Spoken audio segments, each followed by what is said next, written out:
नमस्कार, मैं अम्बे वर्मा और आप देख रहे हैं इंडिया टीवी न्यूज।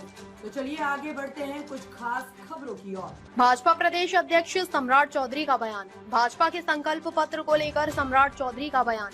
मोदी की गारंटी का मतलब है गारंटी पूरा होना। 2014 का घोषणा पत्र या 2019 का घोषणा पत्र सभी पूरा किया गया है। गरीब कल्याण, नारी शक्ति, युवा और किसान का संकल्प पत्र है। विकसित भारत बनाने के लिए यह संकल्प पत्र जारी किया गया है। डबल इंजन सरकार ने बिहार जैसे प्रदेश में विकास करने का काम किया है। 8.5 करोड़ बिहारी को 5 लाख का इलाज और 5 किलो अनाज देने की गारंटी है। इंडिया टीवी न्यूज के लिए विशाल वैभव की विशेष रिपोर्ट पटना से। देख रहे हैं इंडिया टीवी न्यूज और मैं हूं विशाल वैभव। आप आज जो है बीजेपी के मीडिया सेंटर में बीजेपी के प्रदेश अध्यक्ष सह बिहार के उप मुख्यमंत्री सम्राट चौधरी जो है प्रेस वार्ता करने वाले हैं और प्रेस वार्ता में वो क्या कुछ कहने वाले हैं, क्योंकि चुनाव है और आज योगी आदित्यनाथ का आगमन भी है, तो इसलिए प्रेस वार्ता काफी महत्वपूर्ण माना जा रहा है। आइए हम आपको सीधा प्रेस वार्ता में ले चलते हैं। गारंटी दिया, उसके संकल्प में आपसे चर्चा करने आ रहा हूं।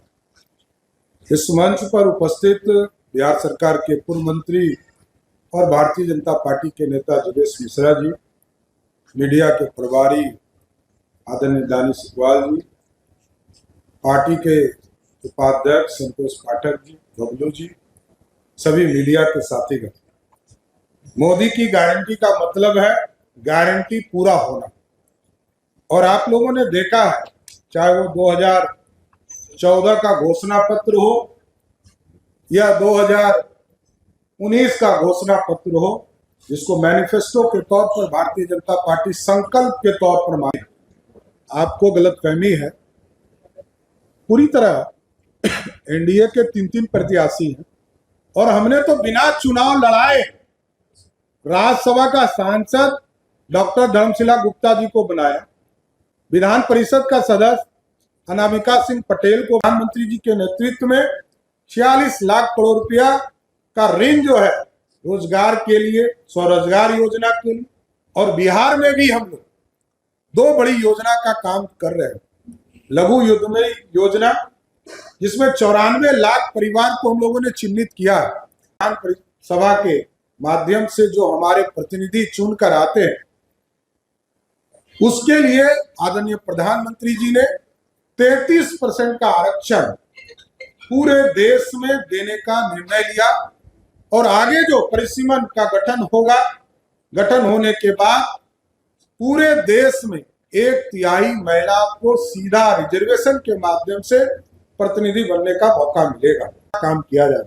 2013 से 2024 के बीच में कृषि बजट 5 गुना बढ़े, 1-2 गुना नहीं बढ़े, 5 गुना बढ़ाने का काम आदरणीय देश के प्रधानमंत्री जी ने करने का काम किया।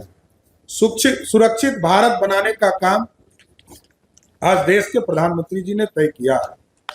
और सुरक्षित भारत का स्पष्ट मानना है कि भारत के तरफ कोई आंख नहीं दिखा सकता। कल तक इस देश के वीर सैनिकों का सर काट कर ले जाने का काम करता था पाकिस्तान की सेना, पाकिस्तान के आतंकवादी, लेकिन हिंदुस्तान की सेना कोई कार्रवाई नहीं करती थी, टुकुर टुकुर ताकती थी कि श्रीमती गांधी कब बोले। कहा है पहले बेटा और बेटी से फरियाद ले, उसके बाद पिताजी से फरियाद लेगा। लालू यादव निकले कि भाजपा का धड़कन बढ़ जाएगी। देखिए, लालू जी बिहार में एक पंजीकृत नेता है, अपराधी जिसको कहते हैं ना, पंजीकृत अपराधी। कोई नेता यदि पंजीकृत अपराधी हो तो वो निकल के क्या करेंगे?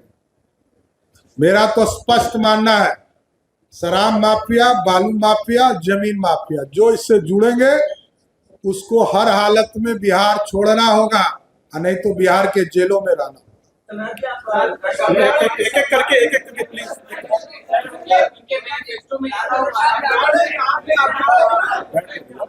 कौन कर रहा है? कि लालू जी को पता है क्या है क्या 10 साल से पार्लियामेंट में? उनको तो बेचारे को पता भी नहीं होगा। और ना उस लोगों से आग्रह है कि पिछले बार 40 में 39 सीट हम जीते थे, इस बार 40 की 40 सीट जिताने का काम कीजिए, क्योंकि हम आरक्षण देने वाले लोग हैं। और स्पष्ट तौर पर देश के गृह मंत्री जी ने कहा कि इस देश में तब तक आरक्षण जारी रहेगा जब तक गरीबों को आरक्षण का पूरा लाभ नहीं मिल जाए। पिछड़ों को, अति पिछड़ों को, दलित को, आदिवासी समाज को जब तक पूर्ण रूप से न्याय नहीं मिलेगा तब तक आरक्षण मिलेगा। और दूसरे तरफ कैसे लोग हैं जो आपने सुना बीजेपी के प्रदेश अध्यक्ष सम्राट चौधरी को जो कि उन्होंने इस प्रेस वार्ता में आज स्पष्ट रूप से जो बीजेपी का जो संकल्प पत्र आया है उसको लेकर उन्होंने बयान दिया और संकल्प पत्र की काफी उन्होंने तारीफ भी किया और कहा कि जो प्रधानमंत्री की जो गारंटी है वो गारंटी पूरा होगा ही होगा और साथ ही जो है इंडिया गठबंधन के ऊपर भी वो हमलावर दिखे।